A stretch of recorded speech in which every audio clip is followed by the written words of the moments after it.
Bonjour à toutes et à tous, j'espère que vous allez bien et que vous m'entendez. Surtout si parmi les premiers participants là, dans la centaine de personnes connectées, vous voulez mettre un petit message pour nous dire bonjour et que le son fonctionne, c'est nickel. A priori, tout est. Merci Valérie, merci Johanna.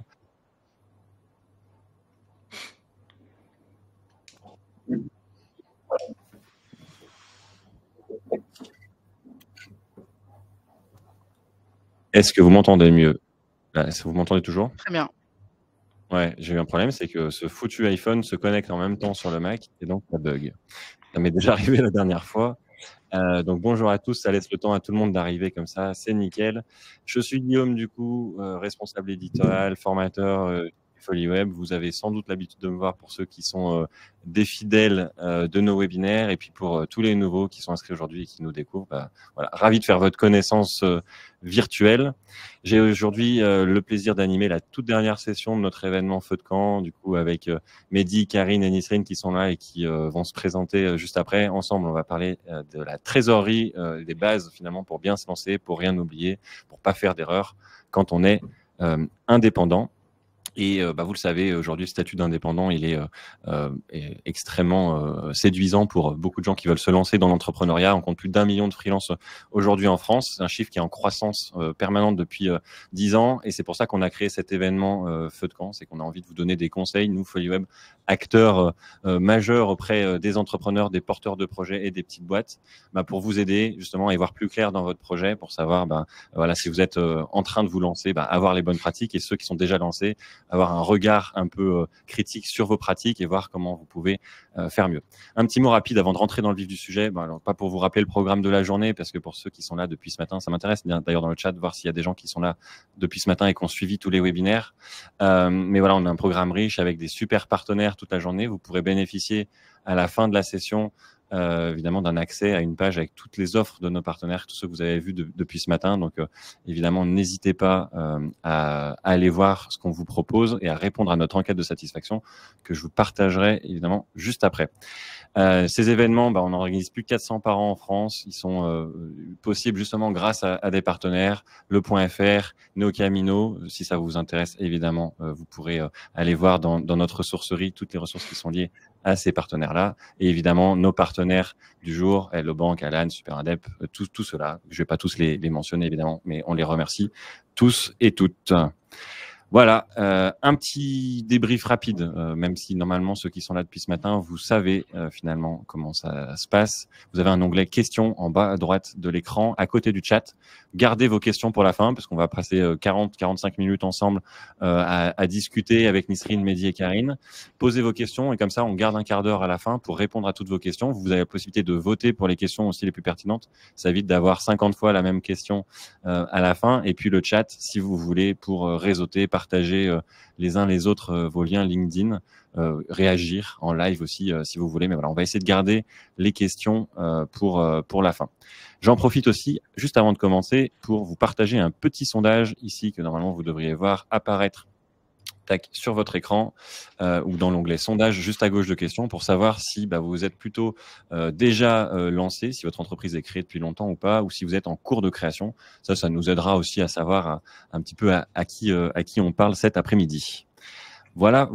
Donc je vous l'ai dit, pour accéder au récap, parce qu'on va vous faire un récap de ce qui s'est raconté aujourd'hui et au replay, 2 solutions. Le replay, il faut vous reconnecter sur le lien sur lequel vous êtes connecté maintenant, juste après la session. Donc gardez-le si vous voulez y retourner demain, après-demain, dans le week-end, enfin quand vous voulez. Et on va vous faire un récap sur une page Notion avec tous les conseils et les liens utiles qui sont partagés pendant les sessions. Et pour accéder à ce récap, il faudra répondre à notre courte enquête de satisfaction que je vous partagerai évidemment à la fin du webinaire, avant toutes nos questions. Mehdi, Karine, Nisrine, si vous voulez dire un petit mot sur vous, je vous laisse la parole. Et bon, les dames d'abord, comme l'habitude de dire. Donc Nisrine, si tu veux te présenter, je te laisse dire ce que tu fais. C'est gentil, merci. Moi, c'est Nisrine. Je suis DAF externalisée pour des startups, TPE, PME. Et je suis indépendante officiellement au sens... j'ai déposé mon statut il y a 2 ans et j'ai vraiment commencé à m'y mettre, à m'investir dedans il y a 1 an. Et je fais soit des missions de DAF, soit des missions de levée de fonds, principalement pour les startups. Trop chouette, merci beaucoup. Karine, tu veux dire un petit mot? Oui, alors je suis Karine Fietta, je suis fille de serial entrepreneur et j'ai pris complètement le contre-pied pour faire bancaire. Et donc aujourd'hui, je suis responsable du marché des professionnels chez Hello Bank. Merci. Mehdi, à toi. Oui, écoutez, bonjour à toutes et à tous. Je suis ravi d'être parmi vous. On va essayer de finir la journée en beauté pour parler finance. De mon côté, moi, je suis DAF, donc directeur financier avec une double casquette chez Live Mentor, qui est une école pour entrepreneurs. Et en même temps, j'ai cofondé une agence de direction financière externalisée qui s'appelle Ecomind DAF. Et au travers de tout ça, ma mission, c'est quoi? C'est d'accompagner les entrepreneurs sur la finance et d'essayer de rendre un peu la finance, on va dire, accessible, un petit peu plus fun. Donc, j'essaye d'en parler un peu partout. Trop chouette. Merci beaucoup à tous les trois du coup pour votre présence, et je pense que tous les participants vous remercieront aussi à la fin, parce que vous allez nous apporter beaucoup de valeur aujourd'hui. Pour votre information, du coup, si vous n'avez pas les yeux sur le sondage, on a à peu près 62% des participants qui sont en cours de création, a priori. Alors tout le monde n'a pas répondu. 20% entreprises créées il y a plus d'un an et 16% il y a moins d'un an. 3% la réponse D, donc ceux qui ont la ref l'ont, et sinon on va considérer que c'est ceux qui sont pas entrepreneurs et qui sont là juste par curiosité. Merci à toutes et tous en tout cas d'avoir répondu. Et il y a déjà une question d'Alicia, on la garde bien au chaud pour la fin, et promis on la traitera si on n'y répond pas finalement en cours de route. Du coup, quand on est indépendant, on parle souvent de visibilité, de clients, de stratégie. C'est vraiment le cas avec les Folies Web, puisqu'on parle de présence en ligne tout au long de l'année, mais on parle rarement de trésorerie, et pourtant c'est le nerf de la guerre pour vivre finalement, enfin pour vous faire vivre. Et en 2025, il y a un contexte économique qui est assez tendu. Les revenus des entrepreneurs et des entreprises d'ailleurs sont souvent irréguliers, et pourtant il y a des charges qui sont toujours là. Alors quand on est tout seul, les charges faciles à maîtriser. Quand on a une plus grosse boîte, c'est un peu différent. Mais en tout cas, bien gérer sa trésorerie, c'est assurer, on va le voir, la pérennité de son activité. Et donc c'est essentiel de s'y préparer finalement avant de se lancer, et d'ajuster tout ça aussi pendant qu'on vit. Une manière de retrouver de la sérénité au quotidien, c'est justement de savoir combien on peut se verser, et comment on peut anticiper les périodes creuses pour à la fin éviter les mauvaises surprises, soit dans son compte en banque, soit des surprises qui sont liées à l'URSSAF ou aux impôts. Du coup, pour cette table ronde, on va suivre une trame qui va suivre finalement le cycle de vie d'une entreprise, d'une petite entreprise, du lancement jusqu'à la croissance. Et donc, on va commencer assez logiquement par les bases, comme c'est le titre de ce webinaire, et on va voir ensuite comment on peut passer à l'étape d'après. Et du coup, ma première question pour vous, Karine, Mehdi, celui qui veut commencer commencera. Mais quelles sont finalement les bonnes questions à se poser quand on se lance justement sur la trésorerie, avant même d'envoyer sa première facture? Finalement, qu'est-ce qu'on doit se poser comme question pour faire en sorte que ça tourne? Alors, Mehdi, ouais, Karine. je commence et je te passe la balle, Mehdi. Alors, l'idée, c'est effectivement commencer par soi. C'est-à-dire, soit combien je veux avoir de revenus à la fin du mois. De combien j'ai besoin, moi, pour vivre, pour payer mes charges, pour payer mon loyer ou mon échéance de crédit, pour payer mon quotidien avec ma famille. Donc, partir de soi, et à partir de soi, se dire, j'ai besoin de combien pour pouvoir me rémunérer au minimum. Il faut que je fasse combien de chiffres d'affaires pour pouvoir me rémunérer. Et dans le chiffre d'affaires, il y a la partie effectivement taxe, il y a la partie TVA, il y a la partie URSSAF. Donc attention, c'est pas, par exemple, pour un freelance qui a besoin de 2 000 €, il ne doit pas faire 2 000 € de chiffre d'affaires. Il va faire beaucoup plus pour pouvoir se rémunérer ces 2 000 €. D'accord? Et après, en fonction de son statut qu'il aura choisi, il y a plus ou moins de taxes. Et donc ça, c'est important. Donc partir de soi et du besoin que l'on a de rémunération. Ça, c'est important. Et ce qu'il ne faut pas oublier, surtout au lancement, c'est toutes les aides auxquelles on peut avoir droit.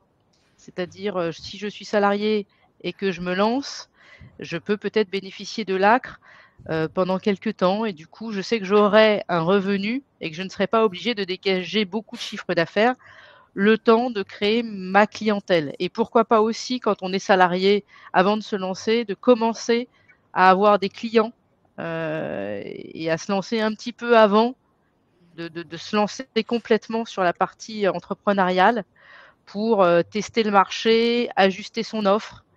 Ça, c'est important de penser à ça. Et après, il y a votre GPS qui est le BP. Mehdi, sur le BP, comment on fait pour avoir un BP, enfin ce GPS, comment on fait pour le traiter et bien le traiter, et voilà. Ouais, c'est quoi un BP et qu'est-ce qu'on met dedans, du coup, Mehdi, hein, ouais, bien sûr. Bon, on attaque direct dans le dur. En fait, dans le dur, oui et non. Pourquoi? Parce que vous le faites déjà toutes et toutes à titre perso, ce qu'on appelle un budget. Et le problème, c'est qu'à titre pro, souvent, cet exercice vous fait peur. Et en vrai, ça sert à rien d'avoir peur, ça sert à rien de faire une usine à gaz. Mais par contre, en tant qu'indépendant, vous ne pouvez pas nier le fait que vous êtes, en tant que dirigeante d'une entreprise, même si c'est une entreprise individuelle, et donc il n'y a pas d'excuse pour ne pas avoir de budget. Il faut faire un budget, tout simplement. Et donc, se poser les bonnes questions, comme tu le disais, Karine, et qui va permettre de mettre par écrit toutes les réponses et de voir justement de combien je vais avoir besoin de trésorerie, où est-ce que je vais. Moi, j'aime bien faire la métaphore d'un petit voyage en voiture.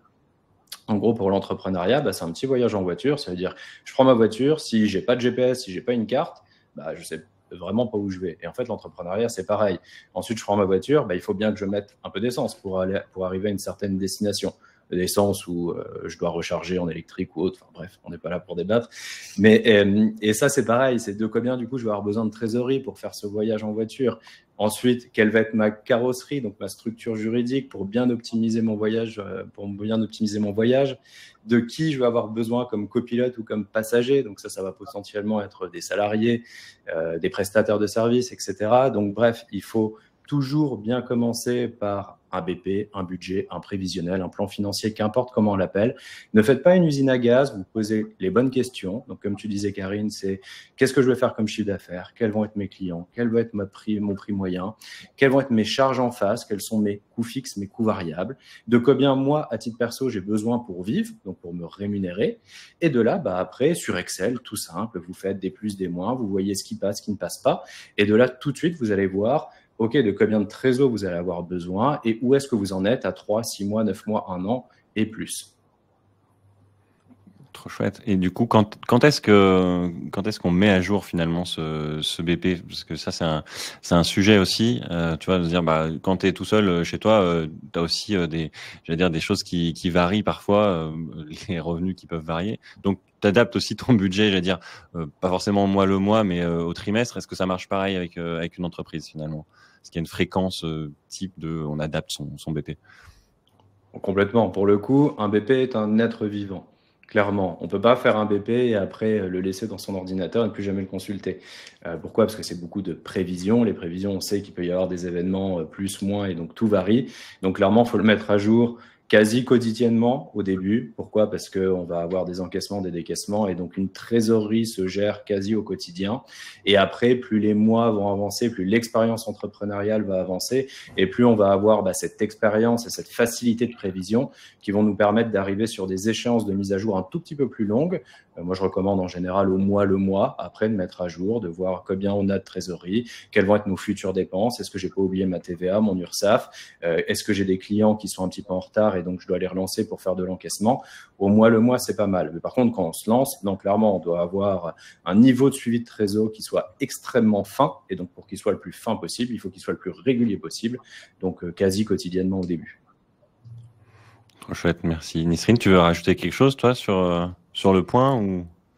Non, assez d'accord. Évidemment, assez d'accord. Sur le comparatif, comme Mehdi a dit, un BP n'a pas vocation à dormir dans un ordi. Il faut généralement l'update, et c'est là où on a ce fameux comparatif budget vs BP. Et c'est là où on vient justement ajouter les coups durs, les bonnes nouvelles aussi. C'est pas toujours négatif un BP. Hein. On peut aller parfois plus vite avec sa voiture parce qu'on a dégoté une super pièce. Et ça reste évidemment une boussole plus qu'essentielle et qu'il ne faut surtout pas sous-estimer parce qu'on est tout seul. Des coups durs, même en étant seul dans sa boîte, il y en a beaucoup, et justement le choc est plus fort quand on est tout seul parce que il n'y a pas d'autre chose pour l'absorber. Donc on est un peu en première ligne pour absorber les chocs, donc c'est d'autant plus important en micro-entreprise. en indépendant. En indépendant, ok. Bon, on est parti sur la métaphore de la voiture, quoi, du transport, là. Hein. C'est ça. Karine, prochain exemple avec une voiture, hein, c'est obligatoire. Et du coup, dans ce BP-là, parce qu'on en parlait juste avant de lancer le live, et tu l'évoquais un petit peu, Karine, juste avant, la notion des taxes, etc. Et du coup, il y a sans doute aussi un enjeu de bien tenir compte de la TVA pour les entreprises qui sont assujetties, j'imagine. Et moi, dans ce que je sais, pour voir quelques entrepreneurs, vont le devenir. Certains les oublient. Ou ceux qui vont le devenir, effectivement, parce qu'il y a un seuil. Mais, donc, il y a ça aussi à prendre en compte, à pas oublier que dès qu'on est assujetti à l'IA ou dès qu'on va être potentiellement assujetti à l'IA, à la TVA, pardon, je fais des mélanges de sujets, bien mettre les sous de côté pour les rendre à l'État derrière, c'est ça? Et bien facturer ses clients. Parce que si tu as oublié de facturer tes clients alors que tu aurais dû, tu vois, c'est là où ça peut aussi poser problème. Donc, avoir ce système d'alerting, c'est extrêmement important de le prévoir justement dans son BP. Et ce qu'on disait, ouais, sur le BP, je trouve que en fait, ton BP, tu vas en faire 150. Et moi, ça me fait rire quand on dit, je dois faire un BP pour mon banquier, mais carrément pas. Le BP, tu le fais pour toi. Tu le fais pas parce que tu vas demander du crédit. Tu le fais d'abord pour toi, en fait. Voilà. Parce que justement, derrière, il est utile quand même quand tu vas demander du financement à ta banque. A priori, hein, j'imagine. Il est utile, évidemment, mais en tant que bancaire, je sais qu'un BP, c'est prévisionnel, ça tient sur le... Voilà, bon, donc tu peux avoir des bonnes comme des mauvaises surprises, mais enfin, ça reste du grand prévisionnel, voilà. Le BP n'engage que ceux qui l'ont rédigé, du coup, hein, c'est ça. C'est ça. Ok, trop chouette. J'avais une autre question du coup, parce qu'on parlait un peu de banque et d'épargne notamment, mais est-ce que c'est une bonne idée quand on se lance justement d'utiliser son épargne, toute son épargne, hein, c'est ma question sous-entendue, pour se lancer justement, pour lancer son activité? Qu'est-ce qui est mieux? Est-ce qu'il vaut mieux emprunter, griller tous ses sous du départ? C'est quoi la réponse à ça? Vaut mieux emprunter, je te le dis tout de suite, parce que tu as des aides au lancement, que ce soit par la BPI, par l'ADI qui te propose du microcrédit. En fait, l'histoire, c'est le principe de précaution. Pour que ton entreprise survive, parce qu'à un moment donné, tu as un coup dur sur 2 mois, par exemple, si tu n'as pas de revenus pendant 2 mois parce qu'un de tes gros clients t'a lâché, tu fais comment? Tu fermes ton entreprise parce que tu as grillé toute ton épargne? Non, si tu avais fait un crédit avant, tu aurais pu continuer à vivre en prenant ton épargne sur ces 2 mois-là, parce que 2 mois après, tu as trouvé un nouveau client. Tu vois, c'est un principe de précaution qui te permet de pérenniser en fait ton entreprise. Donc non, ne pas prendre l'épargne et effectivement aller chercher des financements d'aide à la création en faisant des jolis BP qui vont te permettre effectivement sur une année de pouvoir avoir cette petite poche de précaution qui n'est pas toute ton épargne. Moi, j'imagine que vous êtes raccord avec ça, Mehdi et Nisrine, évidemment. Enfin, je dis évidemment, mais j'imagine que c'est le cas. Sinon, vous auriez levé la main en disant non, je suis pas d'accord. Non, mais je suis assez, évidemment, mais l'utilisation de l'épargne personnelle, si on peut la minimiser pour justement plus tard créer ses propres projets, aller acheter un appart, une maison, peu importe où là, il faudra vraiment avoir un apport en numéraire. C'est à ces moments-là où on doit déclencher nos petits sous, on va dire. Si on peut aller chercher de la dette ou de la subvention, même si on a de l'argent de côté, surtout si on a de l'argent de côté, faut y aller. Après, pas des taux déraisonnables non plus, évidemment, mais si on peut aller en chercher, vaut mieux le faire. Et comme ça, on aura toujours ce matelas de sécurité en plus qui quand même permet de dormir sur ses 2 oreilles. On a parlé tout à l'heure du BP, parce que c'est un peu le sujet qui va revenir, j'allais dire, un peu souvent là dans cette table ronde. Et on n'a pas évoqué, ce qui me surprend, mais on n'a pas parlé du BFR, du coup, ce fameux besoin en fonds de roulement, qui est peut-être un mot barbare. Moi, ça me rappelle des sombres périodes d'études dans ma vie, avant ma vie pro. C'est quoi l'importance justement de ce BFR finalement? Est-ce que, Mehdi, tu peux réexpliquer là en quelques secondes, c'est quoi le BFR finalement et pourquoi il faut y prêter attention quand on parle de trésor et justement de BP? Bien sûr. Alors déjà, c'est vrai que ça peut sembler être un terme barbare, le BFR, mais en vrai, c'est tout simple à comprendre. C'est quoi? C'est le besoin en fonds de roulement. Ok. Et alors, qu'est-ce que c'est que le besoin en fonds de roulement? C'est juste ton effet de décalage entre le moment où tu vas payer quelqu'un, ton fournisseur, ton prestataire de service, etc., et le moment où toi, tu vas être payé par tes clients. Et ça, c'est une erreur qui est ultra fréquente chez les entrepreneurs, les dirigeants, les indépendants, c'est qu'on n'anticipe pas ça. Pourquoi on n'anticipe pas? Parce qu'on n'a en général pas fait de budget, on n'a pas mis les chiffres sur Excel, et donc du coup, on se fait surprendre par ce BFR, et on se rend compte que, ok, tu es au lancement, tu as dû faire un site internet, par exemple, tu payes ton graphiste, ton designer. Ok, donc là, tu payes, tu avances de la trésor, sauf que parallèlement, tu as eu une petite mission X ou Y et ton client, lui, va te payer à 30 ou 60 jours. Il y a un moment où toi, tu as payé avant d'être payé. Ok, ce décalage-là, c'est ce qu'on appelle le besoin en fonds de roulement. Sauf que si tu ne l'as pas quantifié, sur un BP, un budget, tu te fais surprendre et tu vas avoir des trous de trésor. Et c'est pour ça que tu arrives dans des situations où tu peux avoir du chiffre d'affaires, tu peux faire de la croissance, mais tu dois payer plus vite que ce que tu n'encaisses et donc tu peux te retrouver dans des situations de trésor délicates. Donc ça, c'est ce qu'on appelle le BFR, toujours l'anticiper. Comment on fait pour l'anticiper? On met ça dans un budget. Ok. Simple et efficace. Trop cool. Ouais, c'est clair, c'est efficace, mais donc ça veut dire qu'effectivement, au moment où on se lance, la bonne pratique, c'est donc aussi imaginer, et j'imagine que ça dépend aussi des business, parce que ce BFR, il va être plus ou moins important en fonction de ce qu'on fait, et si on a effectivement notamment des prestataires externes, mais donc d'anticiper aussi combien de clients on peut prendre dès le départ, et du coup, qu'est-ce que ça induit derrière comme charge, et du coup, comme décalage de trésor. Ok. Ouais, complètement. Puis après, il y a des pistes d'optimisation. Déjà, il faut se dire, ok, par rapport à mes premiers clients et mes charges qui vont arriver, est-ce que j'ai besoin d'une trésor de départ nécessaire? Si oui, il y a combien? C'est là où justement la notion de crédit, d'emprunt peut potentiellement arriver. Et après, il y a juste des règles de bonne gestion, on en reparlera tout à l'heure, mais voilà, comment bien s'assurer de bien facturer, de bien encaisser, de bien payer, etc., pour tout optimiser. Ouais. Il y a 2 commentaires intéressants dans le chat et je rends la parole après à Karine, je crois. Mais donc Angélique demandait c'est quoi le BP, donc c'est le budget prévisionnel, et donc ça induit une autre question, c'est quoi la différence avec le business plan du coup? Parce que du coup BP ça mélange un peu tout le monde. Aucun, oubliez tout, BP, budget prévisionnel, reporting, etc. Ayez budget, voilà, est-ce que vous voulez. Nous les financiers, on aime bien trouver plein de nouveaux noms histoire de complexifier un peu notre métier. Comme ça nous rend indispensable. Mais en vrai, c'est un budget. Vous le faites toutes et toutes à titre perso. Tout le monde a son budget pour dire, OK, dans X mois, je dois remplacer une chaudière ou autre. C'est pareil, là, à titre pro. Donc, budget, c'est pareil que BP.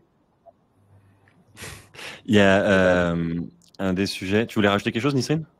Non, totalement d'accord. Je pensais plus au budget vacances. Enfin, c'est quelque chose qu'on fait mécaniquement, qu'on fait tous. Donc, c'est pas plus compliqué que ça, même si, comme disait Mehdi, on a plein de noms sympas, plein d'anglicismes qui fusent. Comme BFR, c'est très compliqué pour au final juste parler d'un décalage temporaire. Ok, bon, donc on a compris. Les mots compliqués, on les bannit et on pense juste un peu logiquement. Au début de son activité, du coup, c'est une erreur qui est faite souvent, je crois, de mettre les sous qu'on gagne sur son compte perso. Je vais parler à la banquière de la session, du coup, Karine.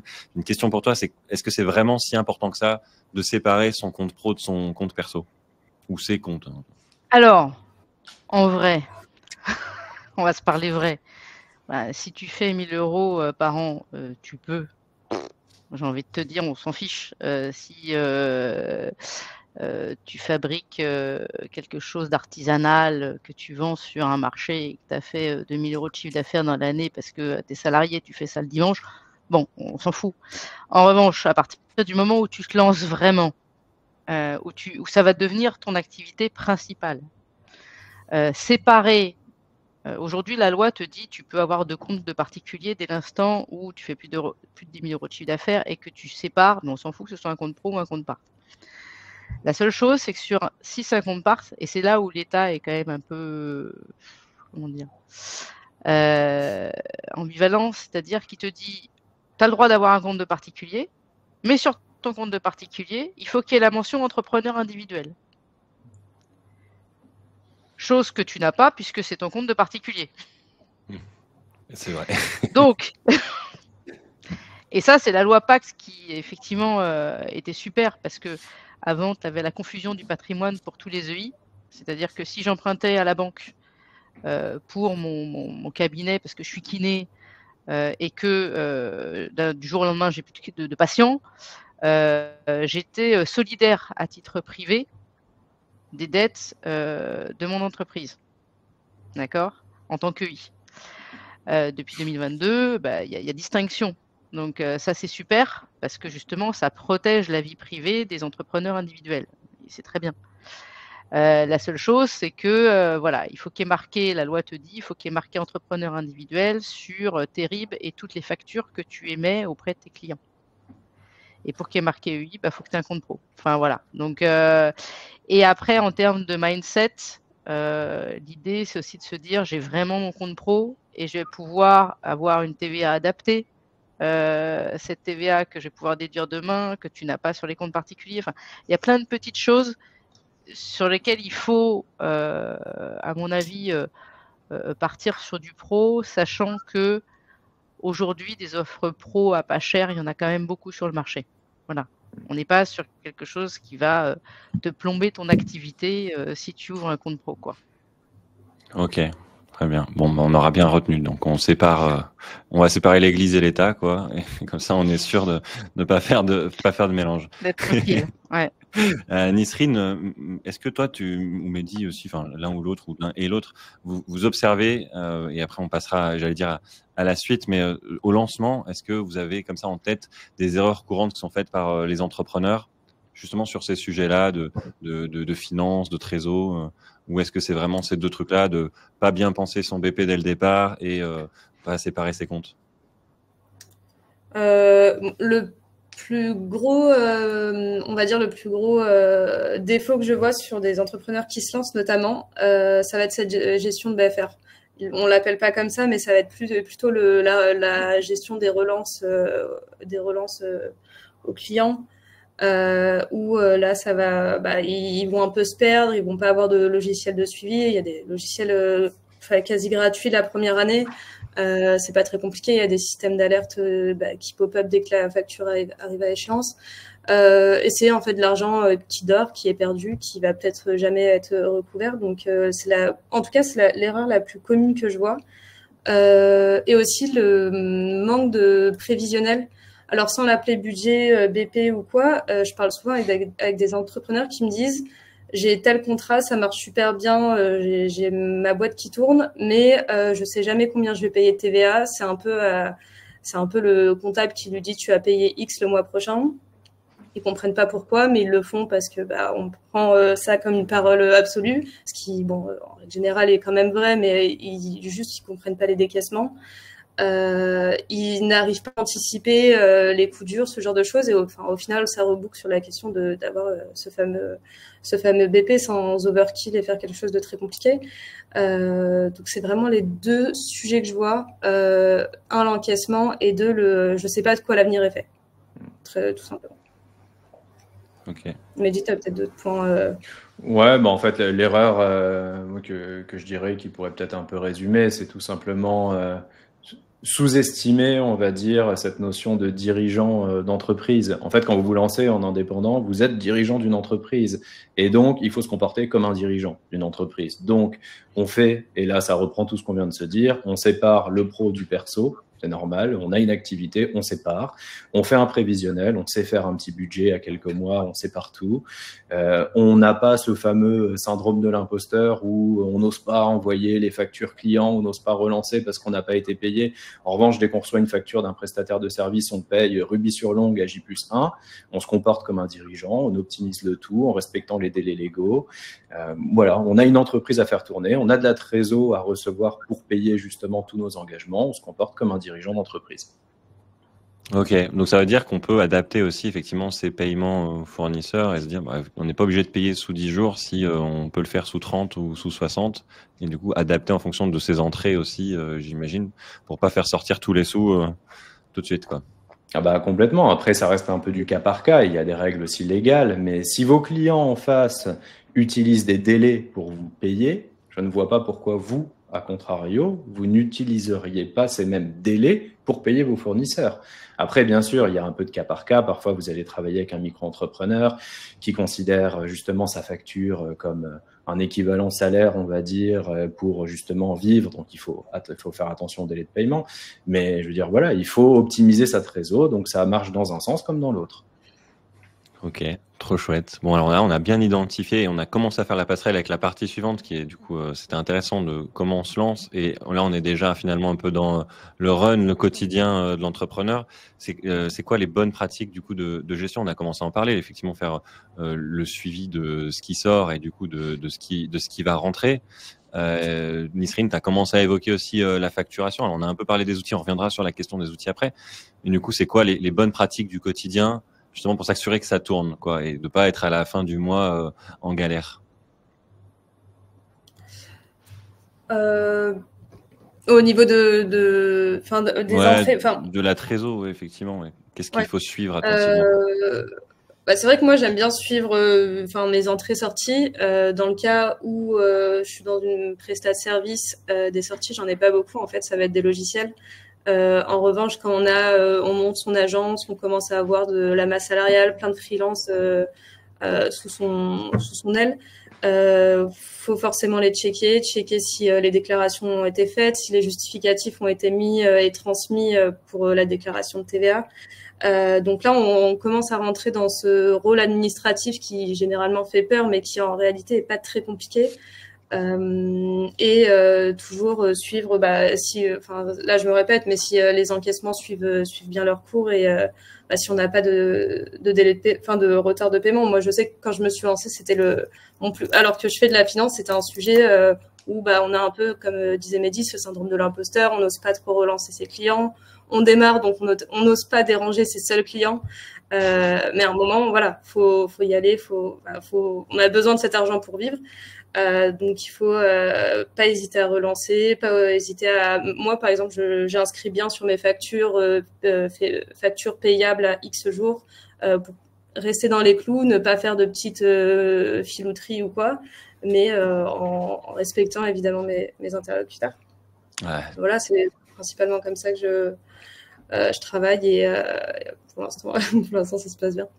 Et du coup, est-ce qu'il y a des outils, justement, on parle de suivi, des outils qui sont faciles à prendre en œuvre quand on se lance, à prendre en main, et à mettre en œuvre quand on se lance? Tu parlais tout à l'heure, tu disais qu'il y avait des outils qui étaient gratuits, notamment la première année. Est-ce que là, tu en as en tête qui peuvent être utiles? Ouais, j'avais utilisé Indy. Il m'avait offert la première année. C'est ultra simple, même si on fait pas de finance vraiment. C'est un énorme graphique au milieu de l'écran. Il y a écrit entrée-sortie, il y a une courbe. On peut faire des devis, des factures dessus. Je crois qu'on peut ouvrir un compte pro, mais je l'ai jamais fait. Enfin, je l'avais fait avec un autre prestat. J'avais séparé dès le jour 1 par contre. C'est ultra simple. C'est vraiment, il n'y a pas grand chose à faire ça démystifie très rapidement ce côté où là je vais avoir de l'admin, j'ai lancé ma boîte, comment je vais faire. Je crois qu'il y a même un calcul pré-rempli de combien on va devoir reverser à l'URSSAF et aussi la TVA si on est assujetti à la TVA. Donc c'est, en tout cas, quand je me suis lancée, j'ai adoré et il y a plein de concurrents aussi à Indy que j'utilise plus et qui sont tout aussi bien. C'est pas sponsorisé. Non, mais il y a des gens qui ont parlé de cet outil-là dans le chat, donc du coup ça fait un peu le rebond. Mehdi, je sais pas si toi tu en as en tête d'autres ou si tu rejoins Nisrine. Alors je rejoins complètement Nisrine. Je mettrais juste un petit point d'attention attention à ne pas se sur-outiller. Parce que en tant qu'indépendant, on n'a pas besoin de 36 000 outils. Puis on connaît ce petit shot de dopamine quand on vient de souscrire à un nouveau SaaS qui doit soi-disant nous révolutionner la vie. Non, en vrai, il n'y a pas besoin de tout ça. En tant qu'indépendant, on l'a dit, il y a au moins 3 choses. Allez, le compte pro, ça c'est clair. Voilà, un outil qui parfois est relié à votre compte pro, qui permet de faire des factures qui sont conformes, d'autant plus qu'on ne va pas tarder à passer à la facturation électronique, donc on arrête les factures sur Word. Et 3, l'outil de suivi, de budget, etc. Là où je recommande plutôt un tableur Excel qui est simple et qui est vachement personnalisable. Et voilà, déjà avec ça, ces 3 outils-là, on peut s'en sortir largement. Ouais. Je connais même des TPE qui ont des Excel encore pour suivre et ça fonctionne très bien, effectivement. Bien sûr, aucune honte à utiliser Excel. Hein. C'est très bien, très personnalisable. Tu voulais rajouter un truc, Nisrine? Non, je suis d'accord. En termes de barrières à l'entrée, en tout cas sur la partie finance, au départ, il n'y en a pas, même sur le long terme, il n'y en a pas énormément. Excel, je ne sais plus combien ça coûte, mais il y a des versions, enfin même Google Sheet fait le travail. Les comptes pro ne coûtent pas très cher pour les formules, on va dire, les plus basiques. Et il y a plein de Indie et compagnie, si on veut se lancer dedans, qui offrent les premières années parce que c'est leur moyen d'avoir des clients sur le long terme. Donc, on connaît un peu la secret sauce des SaaS qui offre la première année pour fidéliser. Donc, il y a de quoi faire. La secret sauce des SaaS, ça fait beaucoup de S pour les non bilingues. Déjà, les SaaS, c'est les software as service, hein, c'est les logiciels que vous payez mensuellement. Comme ça, j'explique parce que moi, ma mission, c'est d'éviter les anglicismes dans FoliWeb. On a rapidement parlé de la facture électronique et j'ai vu que c'est un sujet aussi de Marlène qui en parlait là dans le chat. Oui, quid de la facture électronique, justement, ça arrive en septembre 2026, je crois. Karine, c'est un point d'alerte, toi, sur ce truc. Est-ce qu'il faut être on clignote ou Mehdi ou je sais pas qui veut parler de ça? Alors, il faut être en alerte et après, je passerai la parole à Mehdi qui est certainement plus pro que moi sur le sujet, mais plus expert que moi sur le sujet. La facturation électronique, aujourd'hui, on se faisait nos petites factures sur Word, sur Excel, voilà.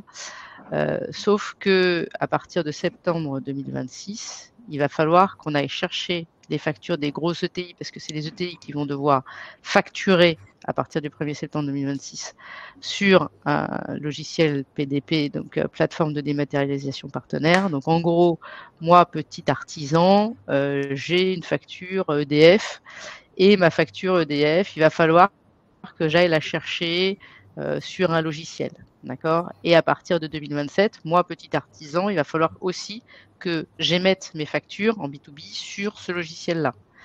Donc, ça a une vraie incidence, puisque ça veut dire que je dois impérativement, et tu le disais, Mehdi, il faut effectivement avoir un compte pro. Alors, les banques, alors ce que j'appelle banque et établissement de paiement, parce que c'est deux choses différentes. En fait, une banque doit avoir des revenus pour pouvoir faire du crédit. D'accord ? Ça, c'est la définition d'une banque. Et en fait, un établissement de paiement, c'est juste, je mets de l'argent sur un compte et je paye avec ma carte.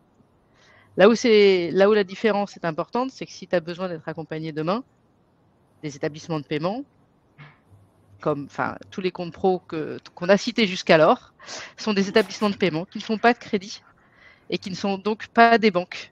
Voilà, je tenais juste à préciser ça parce que c'est deux choses complètement différentes et que si tu as besoin de scaler, de grandir, tu as besoin de banque. Donc, pose-toi les bonnes questions dès le départ parce que le jour où tu dois changer de banque, c'est compliqué parce que la mobilité bancaire pro n'existe pas.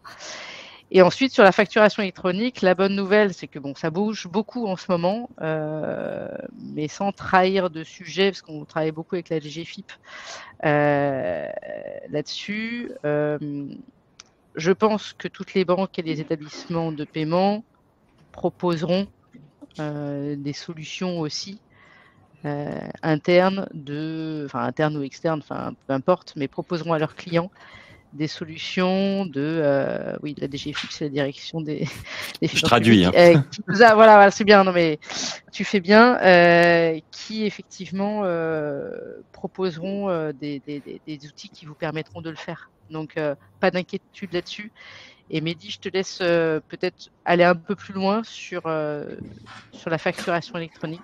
Ouais, alors juste pour démystifier le truc, parce qu'en vrai, ça sert à rien de s'en faire toute une montagne. La facture électronique, déjà, on casse le mythe, c'est pas avoir une facture PDF et l'envoyer par mail. Voilà. C'est certes électronique, le process, mais c'est pas du tout ça.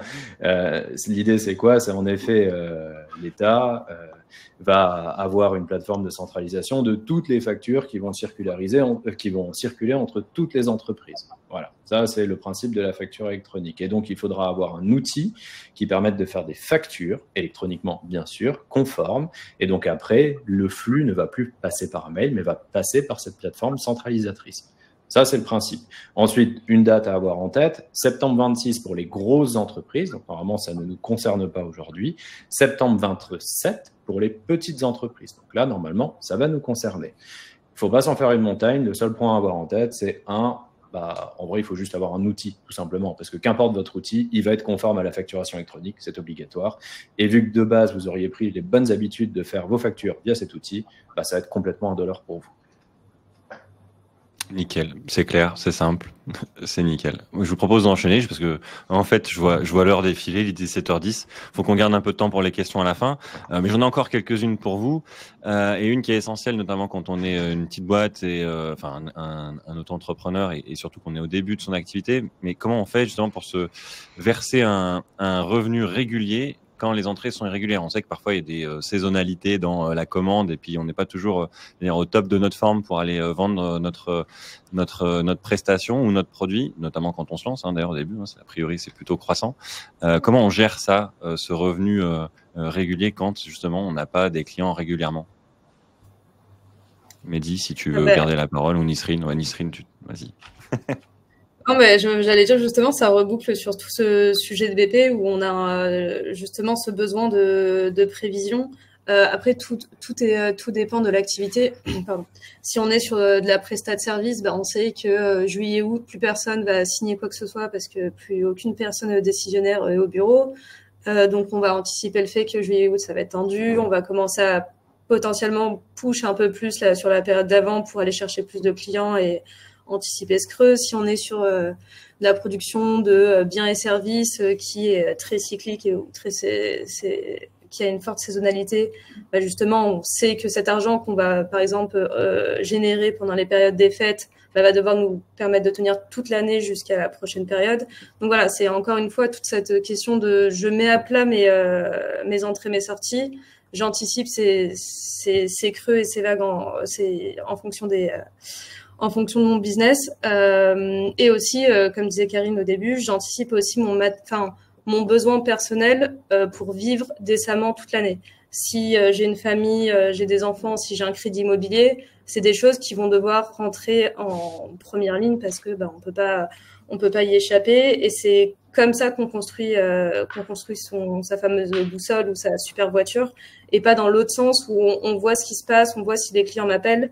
Et en fonction, je verrai combien je peux me verser. Là, c'est le meilleur chemin pour abandonner l'entrepreneuriat dès l'année 1. Quand on préparait ce webinaire, Karine, toi, tu parlais à un moment d'assurance. Et j'ai pas trouvé ça bête. Et du coup, ça fait lien avec une des autres questions sur les périodes creuses, justement, cette question des périodes creuses. Est-ce que du coup, tu parlais d'assurance, tu peux nous en dire plus, qui permettent justement d'éviter, en cas de coup dur, effectivement, parce que là, alors, on parlait de revenus irréguliers. Mais... comme coup dur. Ouais. En fait, il y a deux choses. Je vais répondre à deux questions comme ça.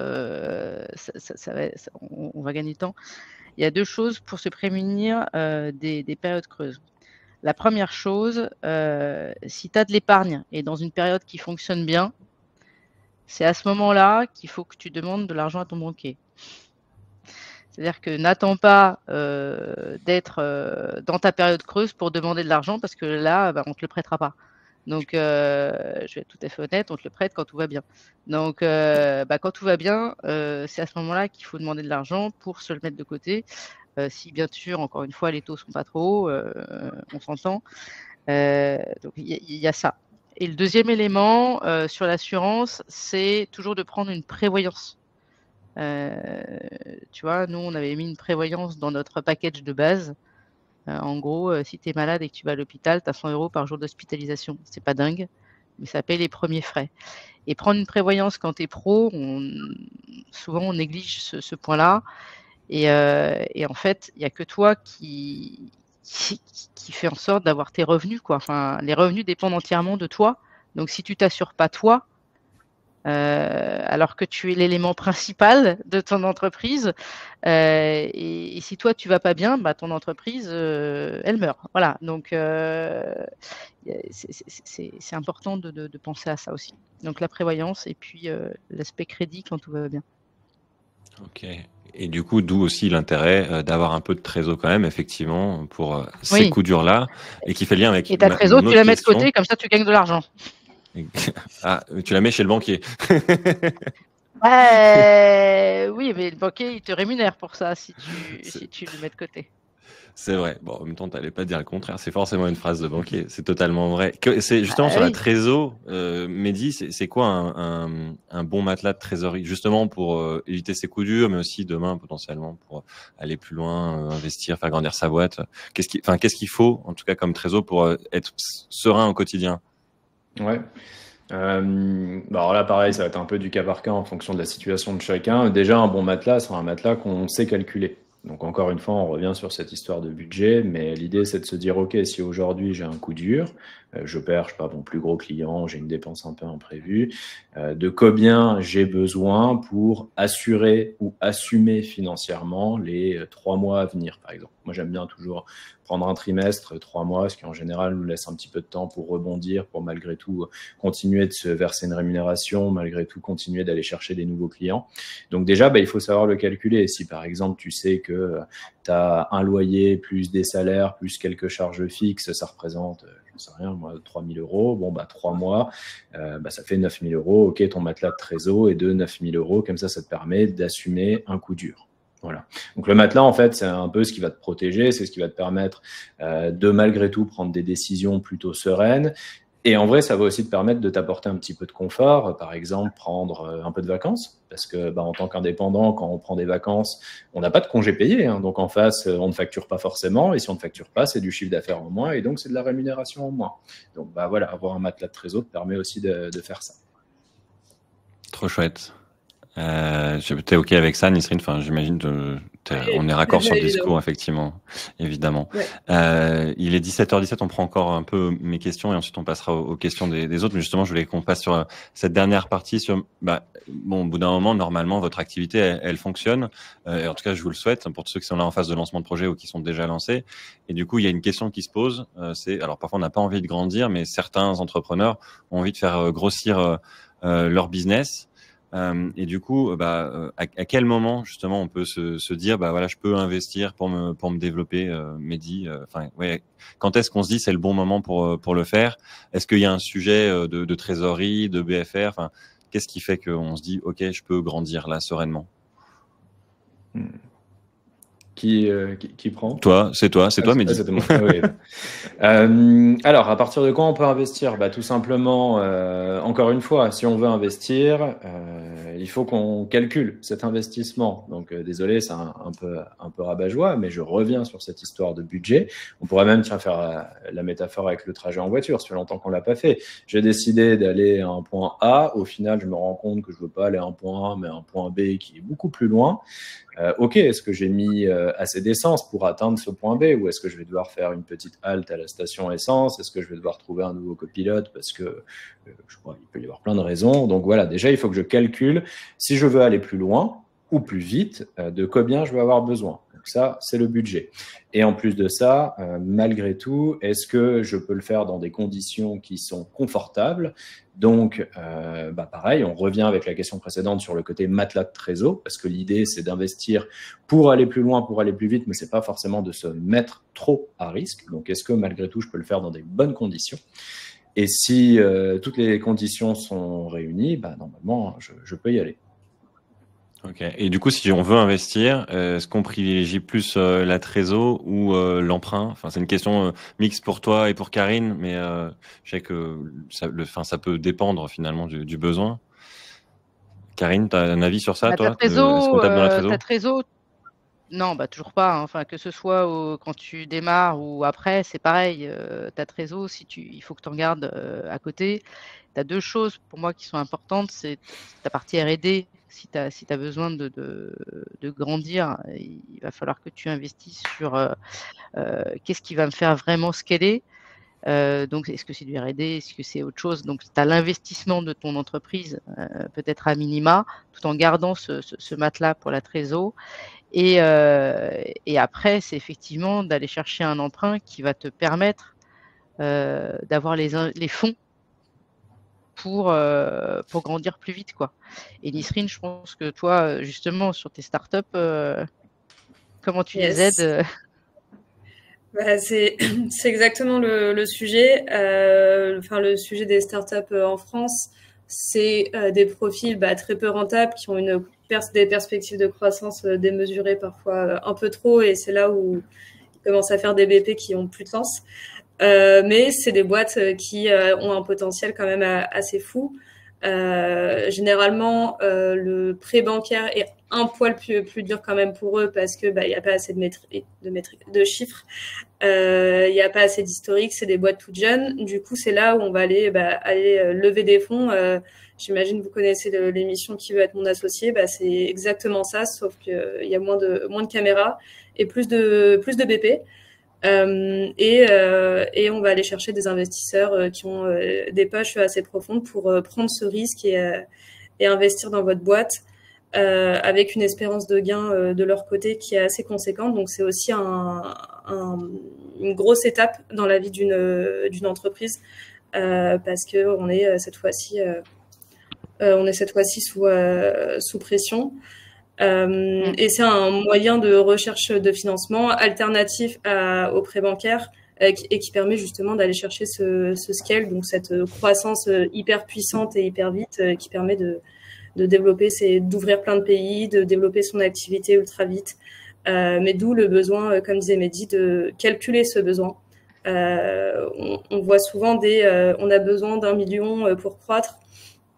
En réalité, il y a beaucoup de boîtes qui ne savent même pas de combien elles ont besoin pour croître, mais 1 million, ça sonne bien, surtout à la télé. Mais c'est en réalité un vrai calcul derrière, et je pense que c'est là où un DAF comme Mehdi ou moi pouvons intervenir, où on va vraiment budgétiser, sizer au millimètre ce réel besoin et essayer de l'atteindre, enfin en tout cas d'atteindre les investisseurs pour qu'ils le financent. Trop chouette, merci beaucoup pour ces précisions. Là, on est allé voir beaucoup plus loin. Hein. On n'est pas encore à se lancer avec un million, hein, mais c'est trop chouette en tout cas de nous donner de la perspective, Nisrine, et de se dire que oui, un projet peut commencer petit et ensuite derrière décoller ou pas. Mais en tout cas, voilà, si c'est des envies que vous avez, c'est aussi des choses qui sont faisables. Et donc le conseil qu'on retient, c'est du coup de toujours bien anticiper et être au clair sur ses besoins. Et au départ, du coup, ses besoins en termes de rémunération, qu'est-ce que vous voulez avoir dans la poche à la fin du mois et comment on fait en sorte d'avoir ce revenu régulier tout au long de l'année, et donc pas cramer tout ce qui rentre, parce qu'encore une fois, ce qui rentre n'est pas ce qui arrive dans votre poche directement. Et ensuite, anticiper, si vous voulez croître, ce dont vous avez besoin pour aller plus loin. J'avais une dernière question, mais du coup, elle fait lien avec les questions des participants. Donc, je vais mélanger tout ça, qui était est-ce qu'on a besoin d'un DAF, puisque Mehdi et Nisrine, vous êtes DAF tous les deux quand on est entrepreneur. Et en fait, ça fait lien avec la question de Vanessa qui dit qui peut nous aider à réaliser le BP, s'il vous plaît. On va répondre à cette question juste après, et je vais prendre les autres questions avant, parce que je vois qu'il y a certaines personnes qui nous quittent en cours de route. Je vais vous partager le lien vers notre enquête de satisfaction. Voilà, ça prend quelques minutes pour y répondre. Si vous avez déjà répondu à l'enquête dans la journée, vous n'avez pas besoin de le refaire. Vous pouvez le faire si ça vous fait plaisir, mais sinon, ne le faites pas. Et ça vous permettra de recevoir un petit récap qu'on va rédiger là d'ici lundi de tous les webinaires de la journée, avec les outils, les acronymes un peu barbares qu'on a mentionnés, les liens vers les offres des partenaires, etc. Donc voilà, si ça vous intéresse de recevoir tout ça, parce que vous n'avez pas pu prendre des notes pendant la session et que vous avez été très attentif, du coup, n'hésitez pas à remplir ça. Ça nous aide, à nous améliorer, et deux, ça vous permet d'accéder à des super infos complémentaires. Du coup, on va passer aux questions. Et donc oui, la question c'est est-ce que finalement on a besoin de quelqu'un et de se faire accompagner au début sur ces sujets de BP, de finance ou pas? Toi, Mehdi, je sais quand on a préparé que tu étais assez tranché en disant, et c'est un peu ce que tu as dit au début, a priori si tu es chef d'entreprise, tu es quand même censé savoir gérer un minimum ce dont tu as besoin et ce que tu veux. Mais à quel moment du coup on se fait accompagner? Ouais, pareil, l'idée là, c'est normalement en 3/4 d'heure, on a un tout petit peu démystifié justement cette notion de budget. On est censé l'avoir rendu un peu accessible. C'est clairement pas une usine à gaz. L'idée, c'est vous avez un projet, vous savez du coup qu'est-ce que vous voulez faire, qu'est-ce que vous voulez vendre, vous savez à peu près à qui et à quel prix. Ça, personne peut vous aider là-dessus ou très peu. Et en face, vous savez normalement quels sont les coûts, les charges dont vous allez avoir besoin. Aussi simple que ça, et ça, vous le mettez sur un Excel, sur un tableur, et c'est tout dans un premier temps pour un budget. Comme ça, vous allez voir si vous êtes positif et si vous générez un petit peu de trésorerie et de combien vous allez avoir besoin au début. Je pense qu'au démarrage, il n'y a clairement pas besoin de se poser plus de questions. Et donc, si vous ne vous posez pas plus de questions, vous n'avez pas forcément besoin d'être plus accompagné. Il faut juste savoir les bonnes questions à se poser. Par contre, il y a quand même un gros bémol qui est de se dire, OK, là, on parle un peu budget et tout, mais il y a quand même une notion un peu en amont sur toute la structuration juridique, la façon de se rémunérer. Donc, si je suis en micro, bon, ça va, c'est assez simple, mais quand est-ce que je vais évoluer en société commerciale plus classique? Et donc, est-ce que je vais vers une, je sais pas, URL, SASU en fonction de ma rémunération, etc. Là, c'est peut-être des questions qui arrivent dans un second temps, mais toujours à avoir en tête. Et ça, pour le coup, il faut vous faire accompagner, que ce soit par expert comptable, avocat ou même DAF, à vrai dire. Pourquoi? Parce que très souvent, on voit comme erreur, vous avez choisi le mauvais statut juridique de votre entreprise parce que votre pote à gauche avait monté une SASU et que c'est cool de monter une SASU, sauf qu'en fait, ça ne correspond pas du tout à votre méthode de rémunération optimale et après, vous vous retrouvez avec des frais d'avocat pour changer de forme juridique, etc. Enfin bref, un bazar pas possible. Donc ça, il faut se poser les bonnes questions aussi. Trop chouette, merci. Je vous propose, si vous voulez, là, Karine, Nisrine m'a dit d'ouvrir l'onglet questions, comme ça, vous pouvez les voir. Si vous les triez par vote, on voit les questions qui ont été les plus plébiscitées. Il y en a beaucoup auxquelles on a répondu en live finalement.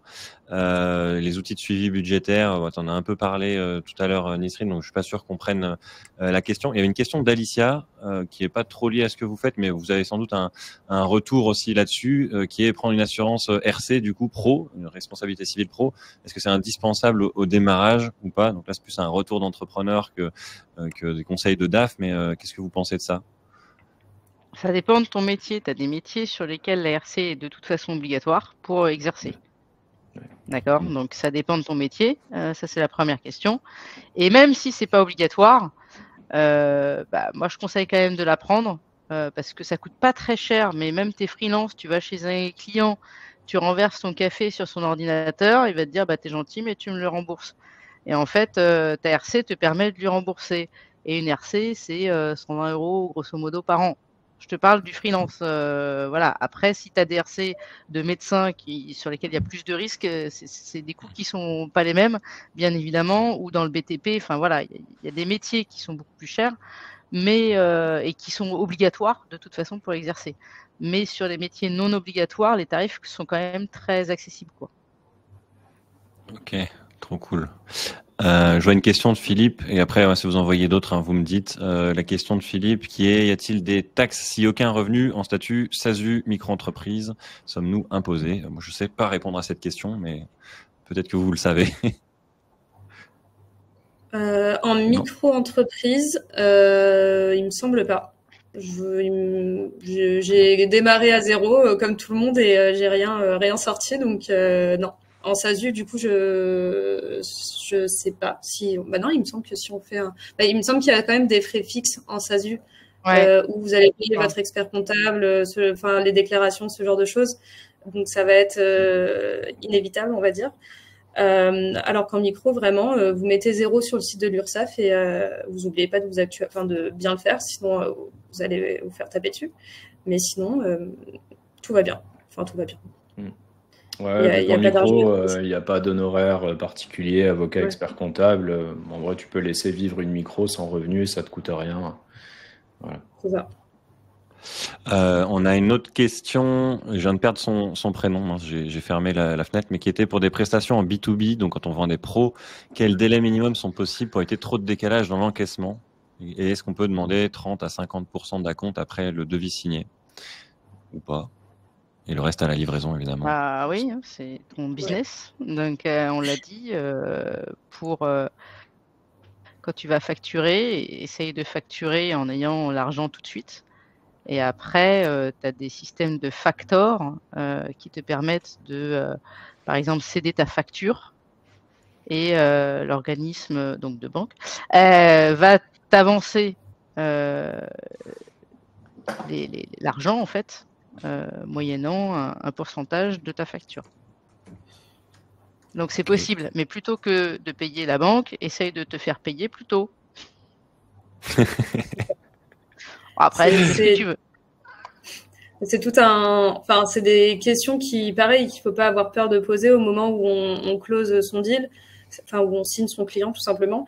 Parler du délai, de comment vous voulez être encaissé. Si par exemple vous êtes sur vous avez qu'un seul client et que vous faites du full time chez eux, ce que je recommande pas, mais si c'est le cas, n'hésitez pas à dire vous êtes mon seul client, donc j'ai besoin d'un salaire à la fin du mois, on ne peut pas attendre à 30 jours. C'est des sujets qu'il ne faut pas avoir peur d'aborder la question d'acompte, surtout sur les missions ponctuelles où, je sais pas, moi, on va refaire un site web, un logo, je sais pas trop quoi. Il n'y a aucun mal aussi à demander un acompte parce que il va y avoir des frais engrangés au départ, donc faut qu'ils soient couverts et c'est pas, ça fait pas rat ou radin ou je sais pas trop quoi, c'est tout à fait normal et les clients, les fournisseurs le font, donc pas de honte. C'est trop chouette. Mais merci pour ces réponses. Je vois qu'il est 17h30. Si vous voyez là des dernières questions dans l'onglet questions auxquelles on n'aurait pas répondu, il y en a beaucoup auxquelles on a répondu quand même au fil de l'eau ou des choses très spécifiques.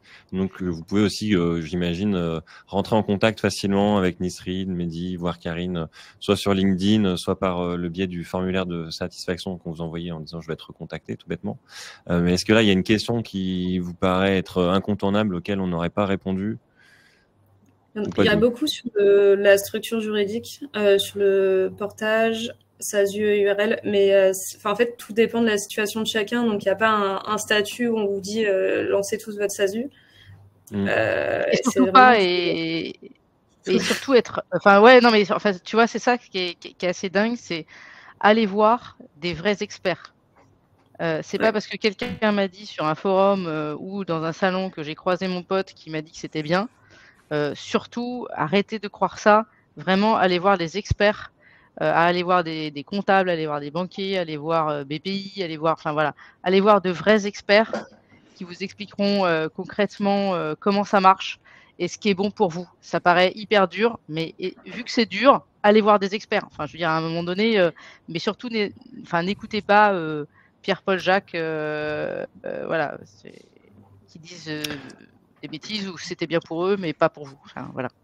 Et si vous voulez, il y avait un webinaire ce matin à 9h30, il y a le replay qui est disponible sur devenir freelance et il y avait notamment Emilien Pécoul de Super Indep qui a l'habitude de traiter de ces sujets de statut. Donc vous pouvez aller voir aussi ce qu'il racontait ce matin. J'y étais pas, donc je sais pas si c'était intéressant, mais je suis sûr que oui.